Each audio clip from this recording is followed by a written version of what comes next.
Here we go. You see the Cubs blue banner at the bottom? There it is. You already know what time it is. It is time for the best Cubs coverage this side of the second city.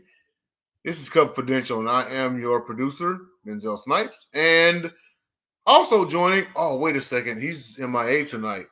I'm the host. That's it. I'm QB2 tonight, But we do have a loaded show and everything. Cubs are on a hot streak. They're playing some winning baseball. I feel like we've been talking more winning baseball the last 2 weeks with the Cubs than we did all last season, which is always a good thing. I know it's still early, but hey, is nothing wrong with having something to be proud of. But of course, I gotta get my tag team partner in here, Mr. Ubbs himself, Jacob Christner. Come on in here. Let's talk some Cubs baseball for a bit. Well, as long as I'm the tag team partner, that's not like the one guy that went and then ring the bell. Yeah. Ring the bell. Ah.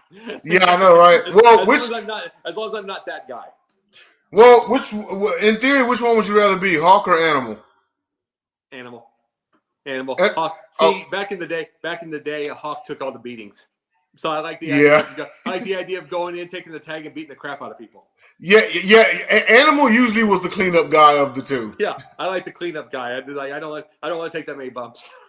Yeah, I know, right? But hey, listen, let's get to it. We've been having some winning Cubs baseball. We need to enjoy it while we can, or hopefully they keep this up for the rest of the year. So getting on to the first topic, and that is, and I always like seeing something like this, about the Cubs-Dodgers series. Cubs stun Dodgers at L.A., taking 2 out of 3. This was a team that they played. Now, mind you, this was the hapless Cubs going up against a 112-win team from last season. Your thoughts on that? 111. And no. Oh, 111. 51. But no, the stunner wasn't. It didn't get swept. It wasn't a sweep. That was another dumb Ross loss with that one with the removal of a pitcher. It's like he's going to do that quite a bit, especially in May and June. It's going to be stupid. And it's like they should have swept that. I mean, I love the 2 of 3 they should have swept. And it's like, but the biggest thing is they got an awesome pitching staff right now. 100 over. So you're the first 100 on Madden? Yeah. and on MLB The Show and on 2K. Go ahead, man. No. But the stunner is they didn't sweep. And it's like they're just a better team than the Dodgers were. But the biggest... They've got a tremendous pitching staff, and it's going to get better when Hendricks comes back. Because now you've got – here's the deal. Now you've got 4 pretty power pitchers, and then you've got the guy with the easygoing motion, which is why I'm so shocked that he had that tear last year, with the tear in the shoulder. I want to see him – I'd like to be able to see – that's the big thing. The biggest thing that I'm worried about, though, is the way that Ross protects people. He's knowing that shoulder. He's going to do that to Hendricks. And then are you going to hurt him that way? It's like, mind you, first couple of games, you need to go 5. Let's just hope he's not going 3 2/3 and doing that. Then he's going to get himself hurt worse. And yeah, absolutely. And see, I'll tell you this about Bellinger Bellinger is, I'll say this, this has proved me wrong. I have said I didn't want him because I wanted something bigger, but JB was right. We've got somebody. We got somebody that's on a prove it contract and blah blah blah. The biggest thing about it is there is something about mental states of these athletes, because this guy went through 3 years of the worst hitting with nothing showing. You didn't see anything coming. Like 160 1 year. He literally didn't see this coming whatsoever. There's something about the mental state, and it's not like the Cubs fans are any better. They'll brutalize you too. But there's something about, was there a divorce? Was there problems with family? Was there anything that's getting on the mind? Because there's just something, the mental states mean more now to these athletes than anything before. You have to wonder how he's coming back like this. Yeah. And you know what? Here's the thing, and you've heard me say it before. It's not like Bellinger is chopped liver. I mean, he won National League Most Valuable Player not that long ago. Yeah. 2017, yeah. Like, he did that 305 average. You're right, but it's the mental state.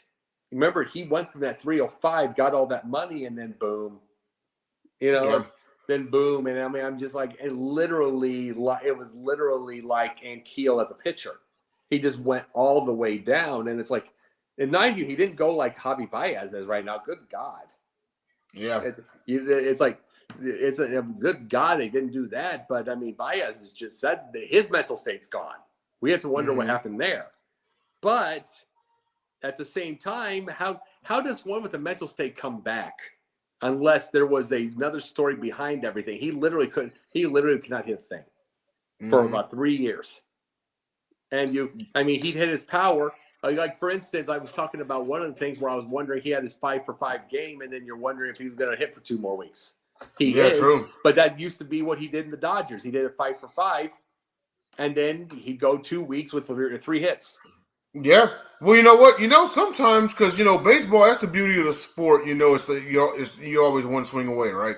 Yeah. So, maybe sometimes an athlete needs that moment, maybe not just, a hit. It has to be the hit at the right time, a walk-off. You know what I mean? Maybe that right there is enough to kind of get the motor back running like, okay, like I still got it.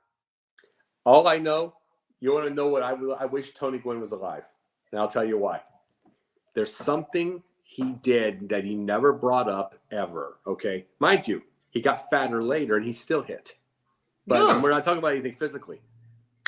There's something he did focus-wise. That guy averaged between the strike year and everything like 409 on that thing. He averaged about, for a 7-year stretch, like 348. This means he never had a lull. How many total strikeouts over his career? Like 300? You can look it up, like 375 and 12,000 at bats. Yeah, and he played like 16 seasons. Like, that's insane. Like, if you went to a Padres game, there was probably about an 8 to 10% chance you're gonna witness him get a hit. And it's like, and that's the thing about it is I wish he was alive. I wish he didn't have that chew and it caused him cancer. I wish he was alive because you've seen that little thing with Major League MLB Network, how Pete Rose was talking about his technique of how he would hit and get out of things.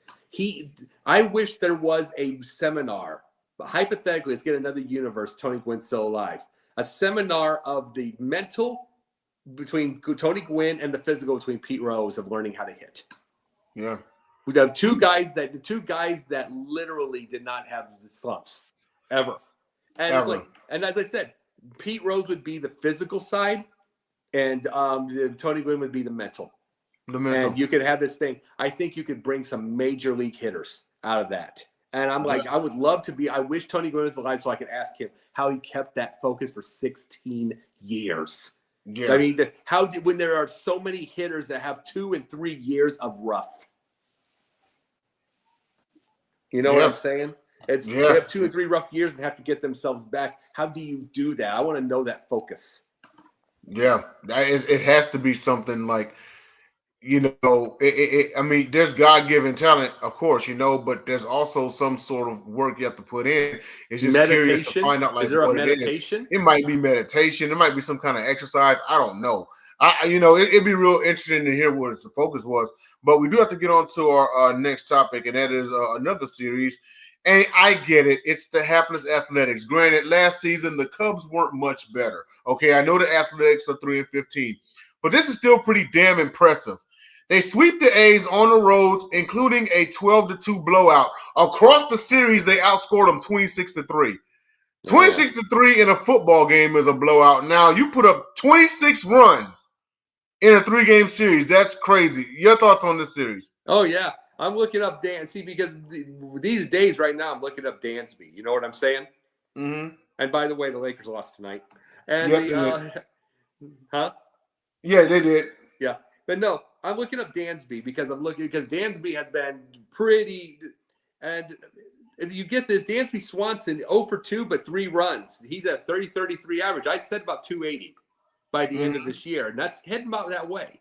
We knew he wasn't going to be 500, but Dansby's staying pretty consistent. 0 for 2 means 2 walks.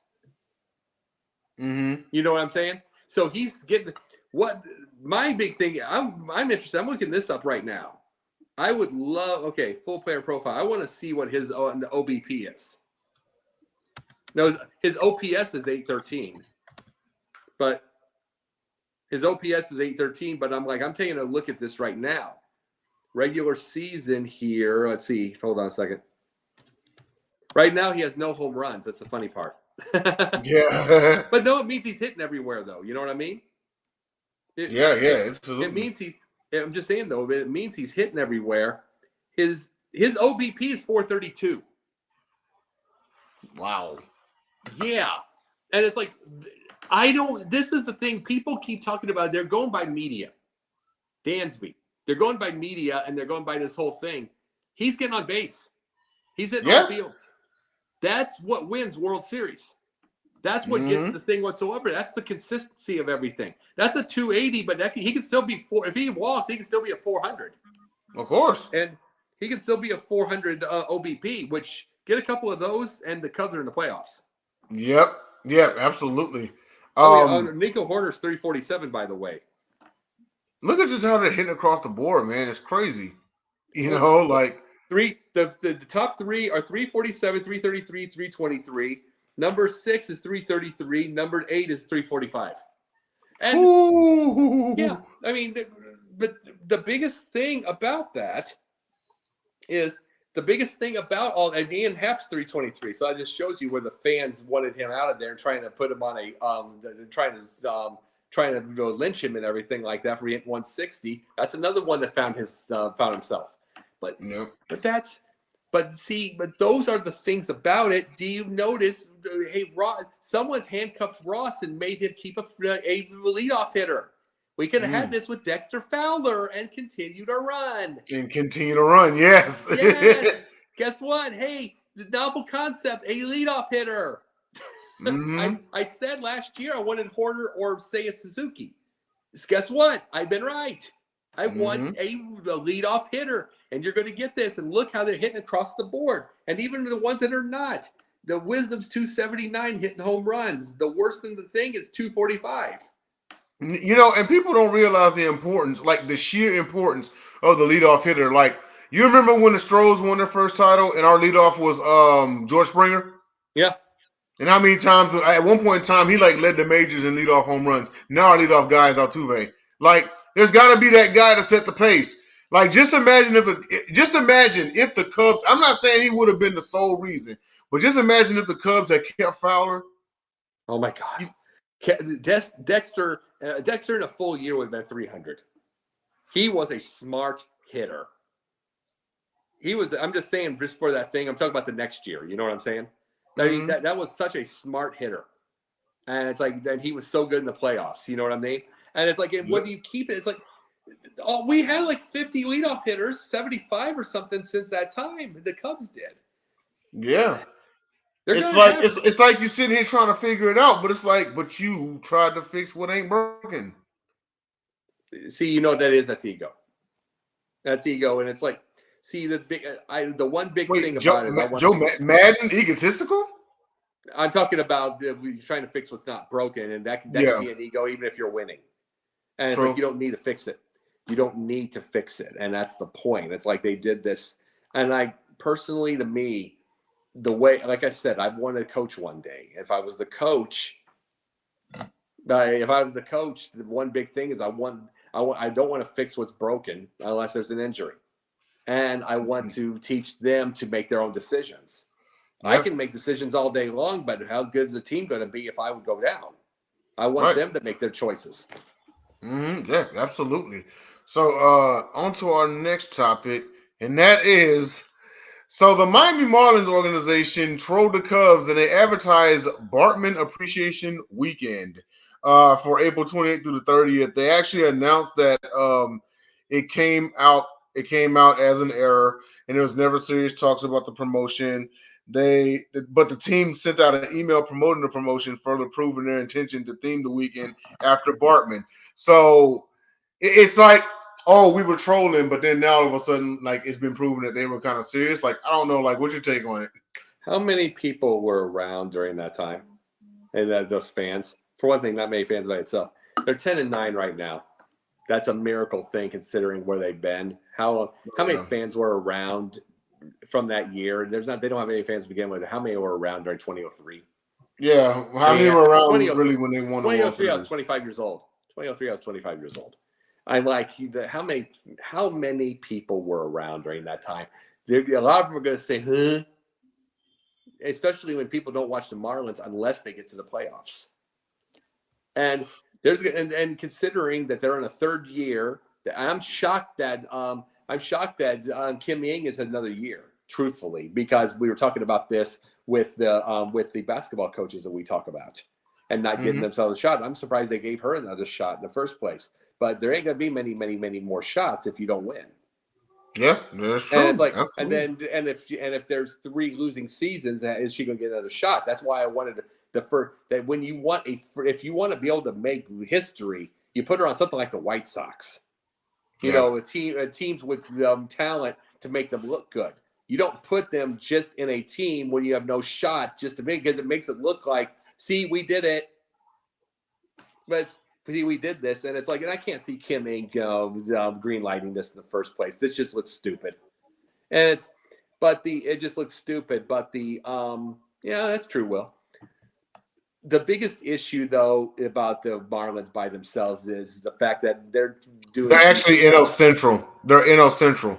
Yeah. Remember, the ones that run that Cubs division. were once NL East. Cubs, in my time, they used to. They used to. Yeah. But yeah, who's running that division now is the Cards. It's back to the Cards. Oh, well, yeah, and guess what? Cards are 7-11 right now. They'll be fine.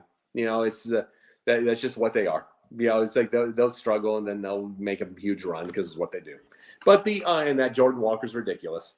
But the biggest thing about it is they're trying to get that because they're trying to get fans. But those fans don't know who the hell Steve Bartman is to begin with. They don't. And it's like, and there's like probably 6 fans left from the Miami time in the first place because no one pays. They pay attention to they pay attention to the Heat and they pay attention to the Dolphins. Yeah, or the Hurricanes. Yeah, I mean they're not gonna. The Marlins are the. You remember that? Do you remember the movie? What was that? The Will Smith one with the fish. What was that called? Oh man, what was that? I can't remember right now. We forget. We're a little tired tonight. But here's the thing. I forget that. But you remember that part where they said, "Did you see where you are in the pecking order?" He goes down, and they do that on the list, and then they bring him even farther down. Yet you're right there. Mm-hmm. That's what the Marlins are in Miami. That's what the Marlins are in Miami. You know, it's like they're below garbage in Miami, and it's like, and how many of the fans are going to even remember that? Other than they will not watch them unless they made the playoffs in the first place. So it was dumb because they expected to have more fans that remembered this in the first place. Yeah, I know. Huh. Well, and on our next topic, real quick, Bleacher Report power rankings. Cubs rise to 12th. They were previously 16th. So again, good baseball being played. What do you think it's going to take to get them into the top 10? Good question. See, the thing about it is, the biggest thing about it is the Cubs are good, pretty darn good. The Braves are amazing. Yep. The Braves are amazing. And it's like, what's going to get them into the top 10 is you got to get amazing. See, the biggest thing about it is Cubs have got good of a lot of things. The Braves are just monster. And it's going to take, and this is not the Cubs' fault. Cubs are hitting 300. 5 people are hitting 300 on that team right now. 5 people out of the 9 of the deal. It would take 400 to catch. It would take them all hitting 400 to catch the Braves. They're just monsters, and it's like that's not their fault. All you can do is hope you get some kind of injuries on the Braves side, and get some luck. You know, and the Cubs are a possible. Cubs are a possible division team or a wild card team or whatever, and that's fine. I mean, they've gotten this good so far, but no, the White Sox usually take 4 of 6 from them. Yeah, it's just I wish they owned the White Sox, but just for some the reason, Cubs have the more recent World Series win, so there's that. See, the White Sox fans irritate me. White Sox fans irritate me because I remember when Stan Bowman won 3 Stanley Cups with the 3 Stanley Cups with the Blackhawks, but because they were so mad at Stan, because it's what fans do and they're emotional nitwits, they were mad at Stan Bowman. So they were going to say that Rick Hahn was going to be the greatest GM in Chicago history. Even though he hadn't, when they said it, he hadn't won in more than 72 games. He gets the next year, they get to their playoff, they lose to Houston, and then they get another bad year. And Wait, then all they of a said sudden the greatest GM in Chicago, like sports history? Yeah. Jerry Krause was chopped liver. Yeah, pretty much. And Stan Bowman had 3 rings. But they were mad at him at the time. So they were bringing this up already because this is what fans do. And it's like, here's the thing. Meanwhile, Ryan Poles has a good chance of doing that in Chicago one day. Ryan Poles has that chance if he does it right with the Bears. But fans can't wait. They have to do the now of everything. And meanwhile, you can't just let the thing work itself out. And Rick Hahn was not going to work that way in Chicago for the White Sox, and he'll be gone next year. Yeah, I totally agree on that one. Now for Hot Cup Time Machine, our throwback segment. It's on third baseman Ron Santo. In his career, 2,171 hits, 337 home runs, 5 Gold Gloves. Your thoughts on Ron Santo? Imagine if he wasn't diabetic. Yeah. I think he actually was ranked the 4th greatest Cub in history. Could you imagine if he wasn't diabetic? He hit those numbers diabetic. Yeah. I mean, and diabetes, you had insulin shots. That's about the same as you have now. You know, that's the only thing back then that you have now. Only the needles were probably a lot sharper. But, you know, something that's the only difference. Everything else was so primitive in that whole thing.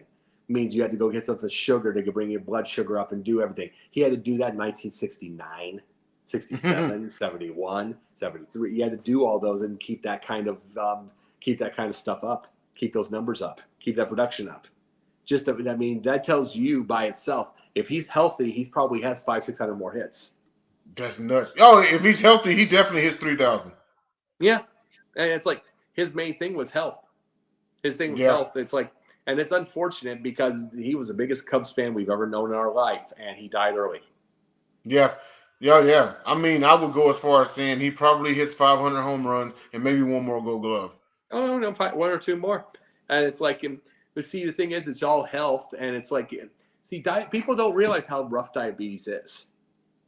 They don't realize how rough that is. It's on the joints, how rough it is on the veins, how rough it is on everything, on the way your blood moves, on all that kind of stuff. They don't realize how rough that is. And you're playing an athletic sport like that, 162 games, and you know how hot Chicago gets in the summer. Yeah. How many times did he want to faint? I bet you. And there's no air conditioning in the 60s. None. I mean, that dude was a machine. These are men's men. There's no everything is discomfort completely in those times. And he had diabetes, and he had to deal with that. So you have an understanding of Santo, of that kind of guy, and it's like he never played the game healthy. Not truly. Yeah. And but I mean, it's crazy though. Like, he put up those numbers at the time that he did. And as I said, I think he actually got ranked the 4th best Cub ever, behind, I think, Sandberg, of course, was up there. Well, there's Ernie Banks, Maddox, of course. Ernie Banks was number 1.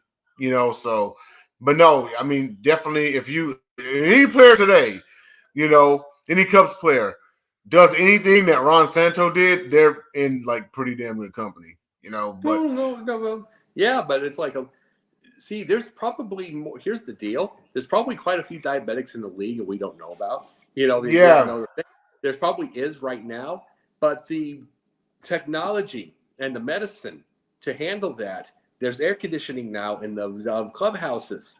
There are trainers all over the place to watch that thing. If he's starting to faint, they've got this.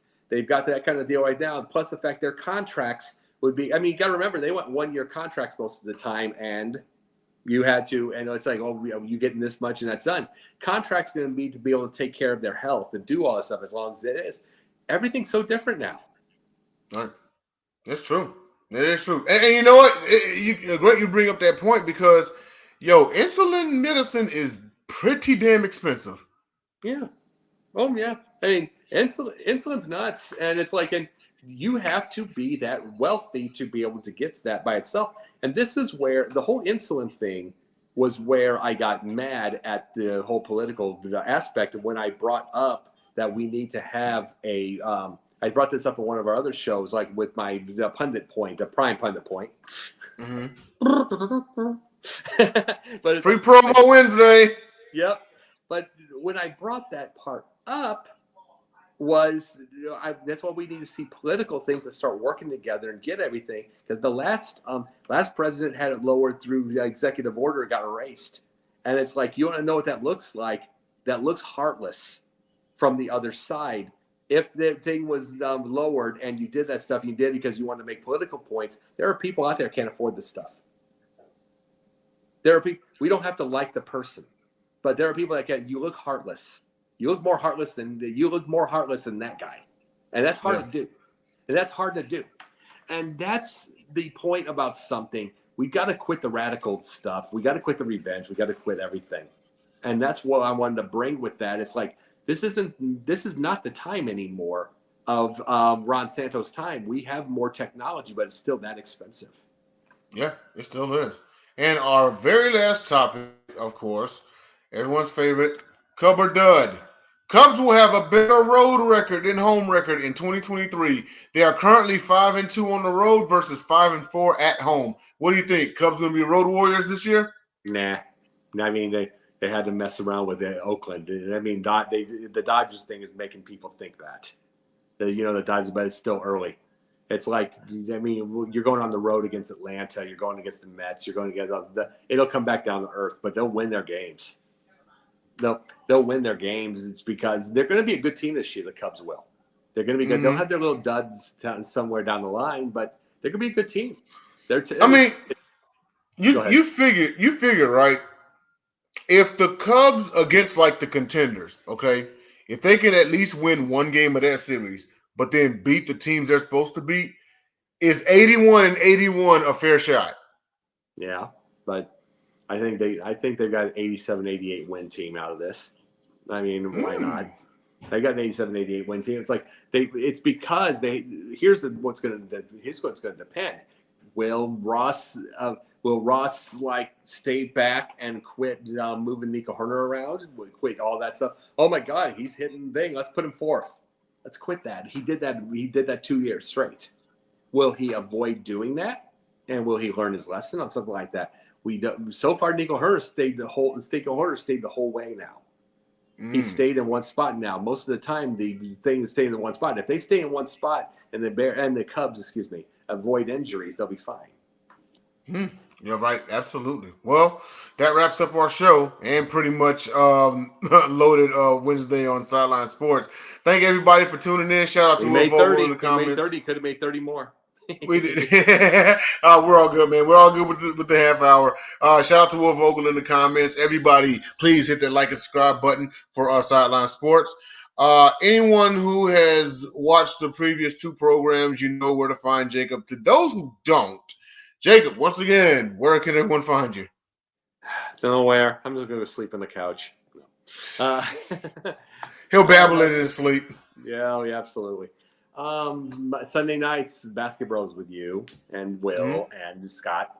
The Monday nights, Pundit Views is going to be setting up the next 5 weeks of guests. We're going to be doing that. We took a week off this week, but we're setting up the next 5 weeks. Wednesdays, these three shows, the Pundits Pundit, the Sports Exchange and this, Cubfidential. Thursday nights, every once in a while, yin and yang, but I'm figuring out that time frame right now. And once in a while, when you need me, Gauntlet. So, right. And then I'm also working. We're also planning on June 18th. By just letting you know, early June 18th, we are. I won't be on, but on Sunday night, I will not be on Basketball because I'll be working on a short film, a film noir movie. Okay. Oh, this is the one you were telling us about. Yeah, the film noir. I'll be working on it. All right. Well, I'll be staying busy. You know. Absolutely. As always. And then, of course, myself, Cubfidential, Pundits Pundit, Basket Bros, and of course the Gauntlet. Gauntlet just celebrated its 100th episode last week, so please feel free to go and check that out. It was a two-parter. The first part you can catch on the Sideline Sports Network. The second part, which was the kind of loose session where we're having just a bunch of non-sports and sports conversation and just reliving some Trash of talk. the Gauntlet's great Trash moments. A lot of trash talk also, but very interesting. It's very raw. The only way to access that is to follow Philly Jim on YouTube. So find Philly Jim on YouTube and follow him, and you can find night 2 of Gauntlet 100 on his YouTube. So for myself and Jacob Christner, this is Cubfidential. We will see y'all in 7.